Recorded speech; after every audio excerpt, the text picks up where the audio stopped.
Hello everyone, welcome back to this channel. Constipation जो delivery के बाद कभी कभी बहुत परेशान कर देता है कुछ मदर्स को। जब आप अपने ब्रेस्ट फीडिंग के साथ मैनेज कर रहे हो, अपने स्टिचेस के पेन के साथ मैनेज कर रहे हो, अपने रूटीन के साथ मैनेज कर रहे हो, उस टाइम पे ये एक और प्रॉब्लम सीरियसली बहुत परेशान कर देती है। कुछ मदर्स को इतना सीवियर कॉन्स्टिपेशन होता है कि आपको पेट में, टांगों के आसपास आपको हैवीनेस फील होती है, पेट हमेशा टाइट रहता है, गैस ज़्यादा बनती है और कभी कभी बहुत अनईजी हो जाता है ये। तो कॉन्स्टिपेशन क्या रीज़न होते हैं या हम ऐसा कुछ क्या कर सकते हैं जिससे हमारा कॉन्स्टिपेशन रिलीज़ हो, हमारा डाइजेशन इंप्रूव हो। अब सबसे पहले यहाँ पे ना सबके मन में ये डाउट आता है कि मुझे इतना कॉन्स्टिपेशन क्यों हो रहा है। क्या ये डिलीवरी की वजह से है या दवाइयों की वजह से है या मैं जो डाइट ले रही हूँ उस वजह से है। सबसे पहले समझते हैं कि कॉन्स्टिपेशन क्यों होता है डिलीवरी के बाद। अगर आपका सिजेरियन हुआ है तो आपको सर्जरी की वजह से, एनेस्थीसिया की वजह से हो जाता है। आपको जो पेन किलर्स दी जाती हैं या एंटीबायोटिक्स दी जाती हैं उनकी हैवी डोज रहती है, उस वजह से कॉन्स्टिपेशन हो जाता है। और प्रेगनेंसी हार्मोन्स की वजह से हो जाता है कि डिलीवरी के बाद सडनली जो हार्मोन्स हैं बहुत ऊपर नीचे होते हैं, उस वजह से हो जाता है। आप प्रीनाइटल वाइटामिन्स ले रहे हो, आयरन है, उसकी वजह से हो जाता है कॉन्स्टिपेशन। और हमारी जो एक्टिविटी है स्टार्टिंग डेज में बिल्कुल ज़ीरो होती है, तो इन सब चीज़ों की वजह से आपको कॉन्स्टिपेशन हो जाता है। डिलीवरी के बाद स्टार्टिंग के 5-6 दिनों तक कॉन्स्टिपेशन रहना कॉमन चीज़ है, आम बात है, उसमें परेशान होने वाली बात नहीं है। धीरे धीरे ट्रैक पे आ जाता है। लेकिन उसके बाद भी अगर कॉन्स्टिपेशन रहता है तब आपको ज़रूर अलर्ट हो जाना चाहिए, क्योंकि उससे ज़्यादा टाइम तक कॉन्स्टिपेशन रहना आपको और बहुत सी प्रॉब्लम्स दे सकता है। तो उस टाइम पे हमें क्या करना है, अगर हमें डिलीवरी के 5-6 दिन बाद भी कॉन्स्टिपेशन हो रहा है तो अब सबसे पहले यहाँ पे बात आती है कि आप डाइट क्या ले रहे हो।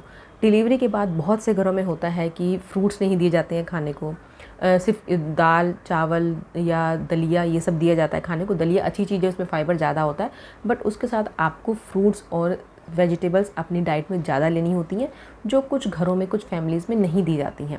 या कुछ फैमिलीज़ में ये भी होता है कि पानी नहीं पीना है ज़्यादा, जिससे पानी पिएंगे डिलीवरी के बाद तो पेट भर जाएगा। ऐसा कुछ नहीं होता है। अगर आप डिलीवरी के बाद पानी कम पियोगे तो आपको कॉन्स्टिपेशन होगा ही होगा और आपका मिल्क सप्लाई भी अच्छा नहीं आएगा। तो पानी आपको पीना है, गर्म पानी पियो तो बहुत ही अच्छा है। ठंडा पानी नहीं पीना है। अगर आपकी अभी जल्दी डिलीवरी हुई है तो 1 से 1.5 महीने तक आप ठंडा पानी बिल्कुल अवॉइड करोगे। आपको गर्म पानी पीना है। आप सुबह जब उठते हो तब आपको क्या करना है कि थोड़ा सा ज़्यादा गर्म पानी अगर आप पी सकते हो तो वो आपको पीना है 2 गिलास। 1 गिलास पियोगे तब भी सफिशिएंट है, लेकिन 2 गिलास पियो तो अच्छा है। और पूरा दिन में भी आप थोड़ा नॉर्मल से थोड़ा सा गर्म पानी पियो। गर्मी है, नहीं हो पाता है, लेकिन ट्राई करो। खाना खाने के बाद आपको ज़रूर गर्म पानी पीना है। तो ये आपको हेल्प करेगा कॉन्स्टिपेशन रिलीज़ करने में। और इसी के साथ जो फ्रूट्स हैं आपको ज़रूर खाने हैं। पपाया, पपीता आपको अपनी डाइट में ज़रूर इंक्लूड करना है। ये नेचुरल लैक्सेटिव होता है, आपको कॉन्स्टिपेशन में बहुत आराम देता है, आपका डाइजेशन इंप्रूव करता है। और ये पपीता तो आपका ब्रेस्ट मिल्क सप्लाई भी बढ़ाता है और उसकी क्वालिटी भी एनहेंस करता है। तो पपीता ज़रूर खाना है। डिलीवरी के नेक्स्ट डे से आप पपीता खा सकते हो, डॉक्टर्स भी रिकमेंड करते हैं। इसी के साथ जितने भी फ्रूट्स हैं, जो सीजनल फ्रूट आते हैं, आपको सब खाने हैं। अपना एक रूटीन आप सेट करो कि आपको डेली ब्रेकफास्ट के 1 से 2 घंटे के बाद आपको एक बाउल भर के आपको फ्रूट्स खाने हैं। इससे आपको फाइबर अच्छा रहेगा, आपकी जो उस टाइम पे आपकी जो रिक्वायरमेंट है वो भी फुलफ़िल होगी और उसके साथ जो कॉन्स्टिपेशन है वो भी रिलीज़ होगा।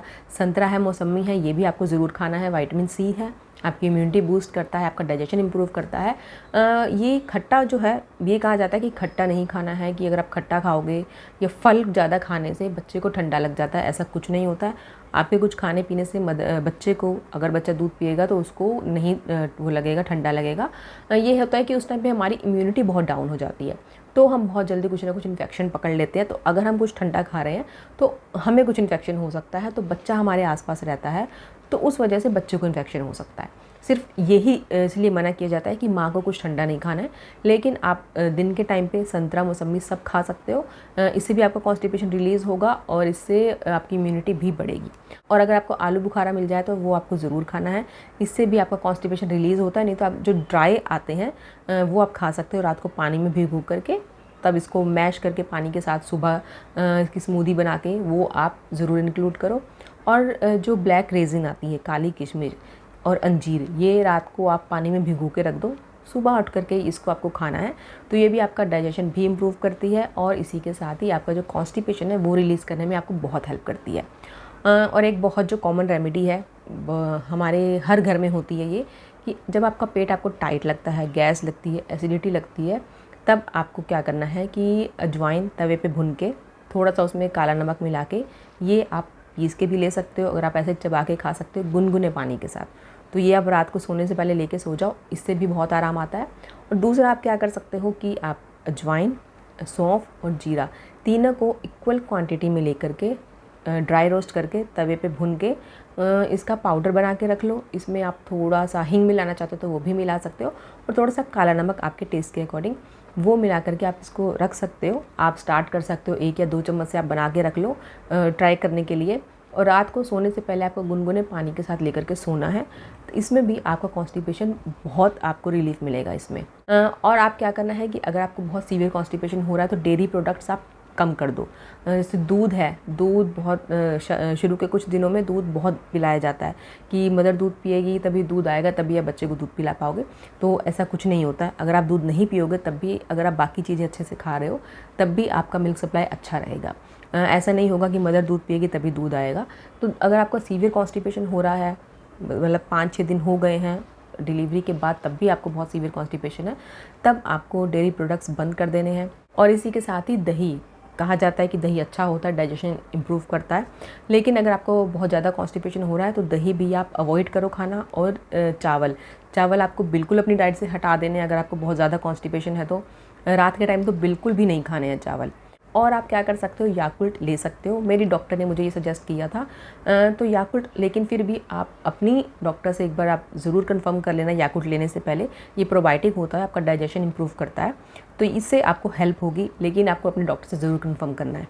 और अपनी डाइट में दलिया है, छिलके वाली दालें हैं, ओट्स हैं, ये आपको ज़रूर इंक्लूड करने हैं। ये इंसोल्युबल फाइबर होता है इनमें, जो आपके डाइजेशन को अच्छा करती हैं और उसके साथ ही कॉन्स्टिपेशन में रिलीफ देती हैं।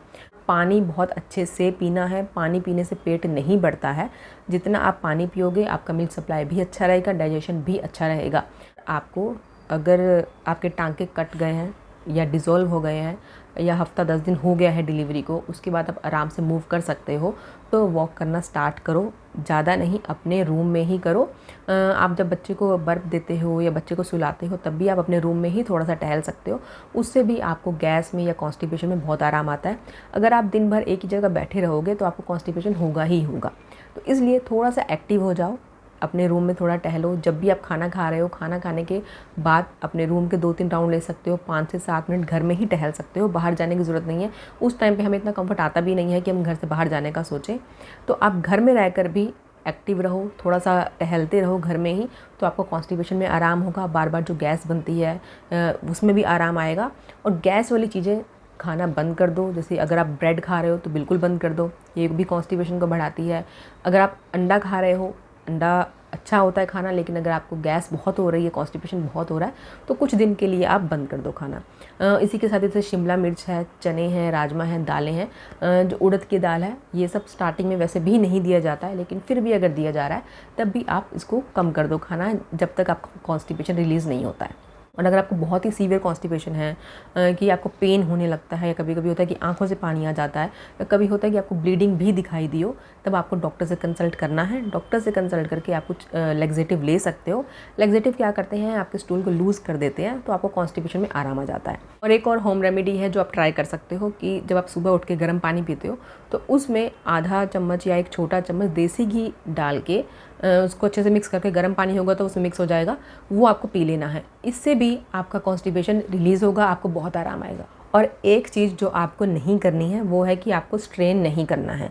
कॉन्स्टिपेशन हो रहा है, ये सब आप रेमेडीज़ ट्राई करो, आपको ज़रूर रिज़ल्ट मिलेगा, लेकिन आपको स्ट्रेन नहीं करना है। क्योंकि जब स्टार्टिंग डेज़ में आपके टांके अभी डिज़ोल्व नहीं हुए हैं या ज़्यादा टाइम नहीं हुआ डिलीवरी को, ज़्यादा अगर आप स्ट्रेन करते हो, आपके टांकों में पेन हो सकता है, टांकों में दर्द हो सकता है, जलन हो सकती है, या अगर आप बहुत ज़्यादा स्ट्रेन करते हो तो टांके खुल भी सकते हैं। तो ये सब होम रेमेडीज़ आप ट्राई करो, क्योंकि जब तक कॉन्स्टिपेशन रहता है या पेट में गैस रहती है, पेट फूला रहता है, तो हमारे टांकों पे भी जोर आता है, टांकों में भी दर्द होता है। तो अगर आपको कॉन्स्टिपेशन है और टांकों में दर्द हो रहा है तो समझ जाइए कॉन्स्टिपेशन की वजह से ही है या गैस की वजह से ही है।